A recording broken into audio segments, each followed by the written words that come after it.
Thinkers journalist dialogue forum के ज़ेर एहतमाम तीसरी मजलिस का इनेकाद हफ्ता 29 नवंबर के रोज़ नेशनल प्रेस क्लब इस्लामाबाद में हुआ। मजलिस के मेहमान खसूसी मारूफ मईशत दान और मुहक्किक डॉक्टर आबिद सुलहरी थे। इजलास की सदारत डॉक्टर सादिया कमाल ने की, जबकि इस्लामाबाद के सीनियर सहाफ़ियों ने मजलिस में शिरकत की। कोरोना की सूरत हाल के पेश नज़र शुरका की तादाद मुख्तसर रखी गई। खिताब का मौजू पायदार तरक्की के अहदाफ था, जिस पर इजहार ख्याल करते हुए डॉक्टर आबिद सुलहरी ने कहा कि अगर वज़ीर आज़म गुज़िश्ता साल बर वक्त IMF से रजू करते तो मईशत की सूरत हाल बेहतर होती। डॉक्टर आबिद सुलहरी ने इंकशाफ किया कि DHA मुल्तान की तामीर के लिए मुल्तान में सैकड़ों एकड़ पर मुहित आम के बागात उजाड़ दिए गए हैं, जबकि न्यू मरी प्रोजेक्ट के लिए भी जंगलात ख़त्म किए जाने थे, जिसकी वजह से ये मंसूबा रोक दिया गया। मेहमान खुसूसी का कहना था कि ऐसे फैसलों से न सिर्फ माहौलियात को नुकसान पहुँचता है, बल्कि मुल्क को खुराक और फलों की किल्लत का भी सामना हो सकता है। डॉक्टर आबिद सुलहरी ने बताया कि अगरचे इस वक्त मुल्क में ज़र मुबादला के ज़खायर तसल्ली बख्श हैं, ताहम मईशत में नमू का ग्राफ बहुत नीचे जा चुका है, जिसकी वजह उन्होंने कोरोना के बायस मुआशी सरगर्मियों का मुअत्तल होना बताई। डॉक्टर आबिद सुलहरी ने मुल्क के मादनी वसाइल के तहफ़्फ़ुज़ की ज़रूरत पर जोर देते हुए कहा कि अगर आज इन वसाइल को तहफ़्फ़ुज़ ना दिया गया तो आइंदा चंद सालों में सूरत हाल इंतहाई ख़तरनाक हो जाएगी। डॉक्टर आबिद सुलहरी का कहना था कि हमें तालीमी पॉलिसी पर नज़रसानी करते हुए मुस्तकबिल में सामने आने वाले जदीद शोबों के मुताबिक तालीम देना होगी। बसूरत दीगर 35% डिग्रियाँ नाकारा साबित होंगी।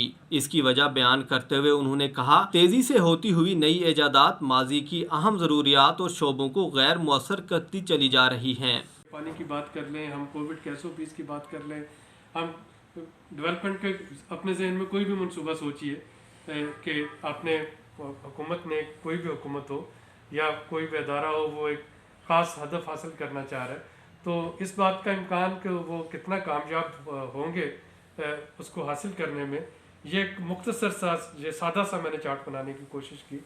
इसको आप फर्दर अपने तजर्बे के मुताबिक कम्प्लिकेट कर सकते हैं, लेकिन ये वो चंद एक्टर्स हैं जो कि उस पर असरअंदाज हो रहे होते हैं और ये डिफ़ाइन करते हैं कि आपकी जो इंटरवेंशन है वो कितनी कामयाब होगी। नेक्स्ट। तो और दूसरी बात एक और जो समझने की है कि डेवलपमेंट जो है ये कभी भी आप इसको आइसोलेशन में अचीव नहीं कर सकते। मैंने इसको 7F क्राइसिस का नाम दिया है। फील फ्री आप इसको जो भी अपने मर्ज़ी के कोई क्राइसिस इसमें ऐड कर लीजिए, डिलीट कर लीजिए, अपनी मर्ज़ी के अल्फ़ाबेट शामिल कर लीजिए। लेकिन मेरा थ्योरी ये है कि ये जो 7 यहाँ पे मैंने लिखे हैं, और जैसा कि मैंने कहा कि ये लिस्ट जो है ये सिलेक्टेड सी है, आपकी अपनी एक लिस्ट हो सकती है, ये आपस में इंटरकनेक्टेड हैं और ये नहीं हो सकता कि आप किसी 6 को अचीव करने की कोशिश करें और 7वें को आप इग्नोर कर सकें।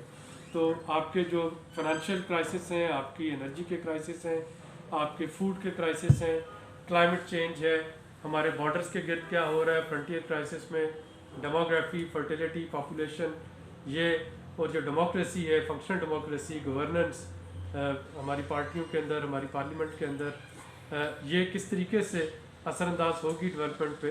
तो ये सारे के सारे जो हैं ये आपस में इंटरकनेक्टेड। आप सोचिए, लेट्स से हम कहें कि जी सारा इस वक्त हुकूमत की तवज्जो जो है फिस्कल पे आ जाए और बाकी सब चीज़ों को छोड़ दें, या सारी तवज्जो एनर्जी पे आ जाए, बाकी चीज़ों को छोड़ दें, या सारी तवज्जो फूड पे आ जाए, बाकी को छोड़ दें, तो किसी एक को भी आप इसमें से अलग करने की कोशिश करें तो वो जो H2O+O वाला था कि जी 2 मालिक्यूल हाइड्रोजन के और 1 ऑक्सीजन का मिला के पानी बन जाएगा, तो पानी नहीं बनता है, कुछ और तो बन जाएगा, लेकिन ये जो किसी एक को भी आप इसमें छोड़ेंगे उसके असरात जो हैं उस डेवलपमेंट इंटरवेंशन पे बहरहाल मौजूद रहते हैं। और हमें जब हम SDGs की बात करते हैं तो उस चीज़ को जहन में रखना होगा। नेक्स्ट है। और कई दफ़ा ये होता है कि आप जब साइलोज में हम काम कर रहे होते हैं तो कंट्राडिक्टरी एफर्ट्स उसमें आ जाती हैं कि दो अदारे हुकूमत के, 2 वजारतें, वो बड़ी अपनी पूरी गुड इंटेंशन के साथ काम कर रहे होते हैं, लेकिन वो एक दूसरे के एफर्ट जो है उनको वो कंट्राडिक्ट कर रहे होते हैं। नेक्स्ट आइएगा। और इसकी जो मैं मिसाल दिया करता हूँ, SDG तो अब आए हैं, 2000 से पहले जो थे वो MDGs थे, मिलेनियम डेवलपमेंट गोल, अगर आपको याद हो। तो मिलेनियम डेवलपमेंट गोल का जो नंबर 1 गोल था पॉवर्टी का खात्मा, और नंबर 7 गोल जो था इन्वायरमेंटल सस्टेनेबिलिटी। तो हो सकता है कि महकमा माहौलिया जो है वो पूरा जोर लगा रहा है इन्वायरमेंट को बचाने का, कुछ महकमे जो है पॉवर्टी ख़त्म करने पे लगे हैं और आपस में एक दूसरे को वो जो नेट रिजल्ट है वो ज़ीरो कर दें। और इसकी जो मैं मिसाल दिया करता हूँ वो देता होता हूँ मैं अक्सर न्यू मरी डेवलपमेंट प्रोजेक्ट की, जो जनरल मुशर्रफ के दौर में शुरू होने जा रहा था।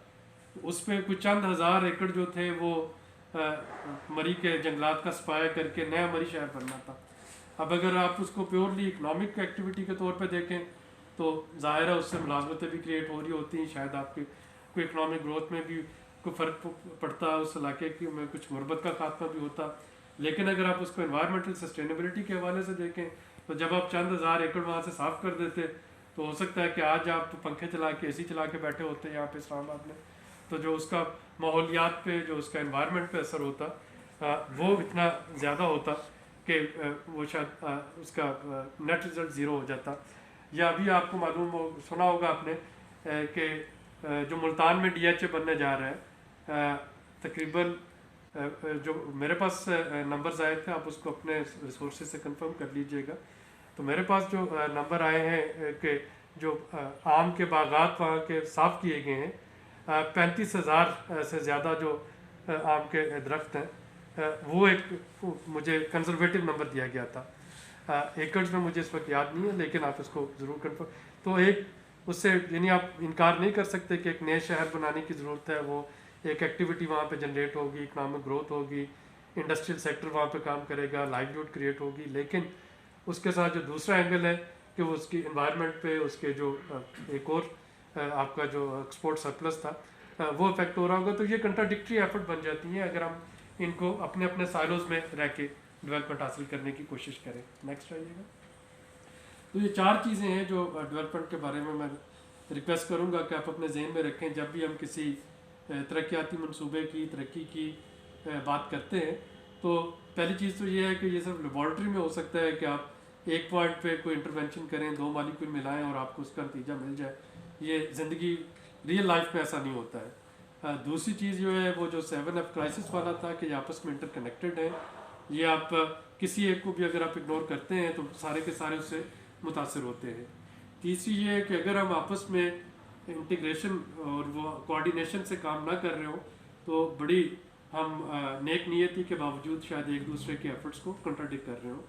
और चौथी चीज़ जो बड़ी इंपॉर्टेंट है डेवलपमेंट के हवाले से, मुझे भी अब इसमें 20-25 साल हो गए, वो ये है कि वी नो नथिंग। मैं इस्लामाबाद में बैठा नहीं जान सकता, मैं यहाँ से बैठा अच्छी अच्छी बातें तो कर सकता हूँ, लेकिन जो मेरे गांव का किसान, उसको ज़्यादा बेहतर पता है कि चावल की फसल जो है वो क्यों नहीं ठीक हुई, गंदम जो है गंदम में क्या मसला आया है, कपास जो है कपास की फसल में क्या इशू आया है। या वो लोग जो कि इस वक्त अगर उनको गलियात के इलाके में किसी को अगर बर्फ़बारी का सामना करना पड़ रहा है तो वो उनको उनके प्रॉब्लम्स का ज़्यादा बेहतर पता। तो इस वक्त की जो डेवलपमेंट पैराडाइम है सिर्फ वो पूरी दुनिया में ये शिफ्ट हो गया है।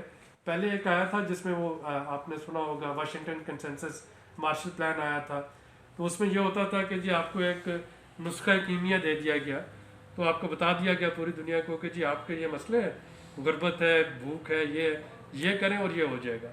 और ये फिर पता चला कि नहीं जी वो जिसको प्रिस्क्रिप्टिव डेवलपमेंट कहा जाता था वो काम नहीं करती।